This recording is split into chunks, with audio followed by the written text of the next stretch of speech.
কি আছে কিশোর গ্যাং, এই কিশোর গ্যাং গুলি তো সব তো ড্রাগ অ্যাডিক্ট, তাই না? এখন আমাদের এদের ধরে আনার দায়িত্ব তো আমাদের পুলিশ বাহিনী। এখন কিশোর গ্যাং মোটামুটি একটু কমছে নাকি মৌলভীবাজারে, কি বলেন আপনারা? হ্যাঁ, এসপি সাহেব কি শুনলেন?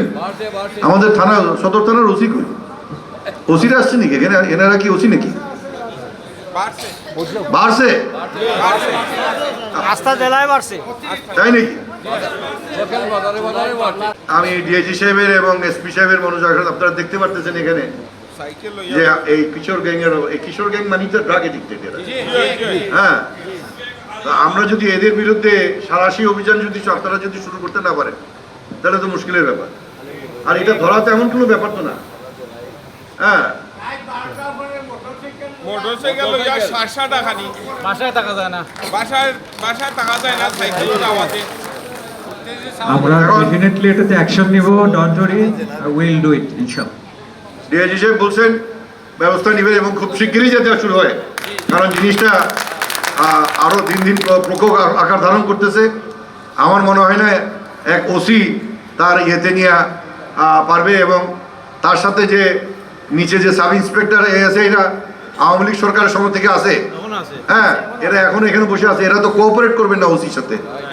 হ্যাঁ, তো এই বিষয়গুলি আমরা মূলের ভিতরে ঢুকে এই সাব ইন্সপেক্টর যেগুলি যারা এই স্বৈরাচারের সরকারের সময় এই অত্যাচার নিপীড়নের মধ্যে ইনভলভমেন্ট ছিল, এদের ব্যাপারে একটা ব্যবস্থা নেওয়া, এদেরকে কিভাবে এদেরকে একটা এই সাব ইন্সপেক্টর এএসআইগুলিকে একটা ড্রাগ রিহ্যাবিলিটেশন সেন্টারে ভর্তি করার ব্যবস্থা করা উচিত।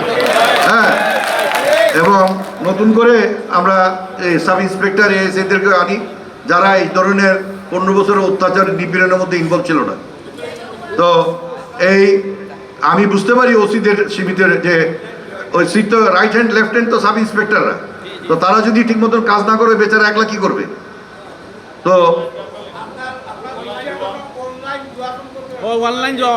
আরে অনলাইন জুয়ার জন্য টিভিতে অ্যাডভার্টাইজমেন্ট দেয় বাবা, প্রত্যেকদিন ভিডিও দেখার।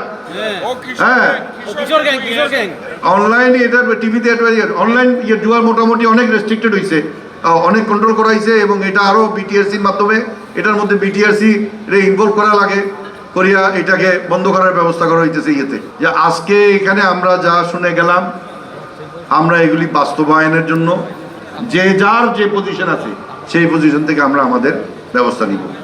তো যাই হোক, আমি আর লম্বা করব না। আজকে এখানে যারা আগত সবাইকে ধন্যবাদ জানাই, এবং আমি আশা করব সবাইকে ধন্যবাদ। বাংলাদেশ জিন্দাবাদ।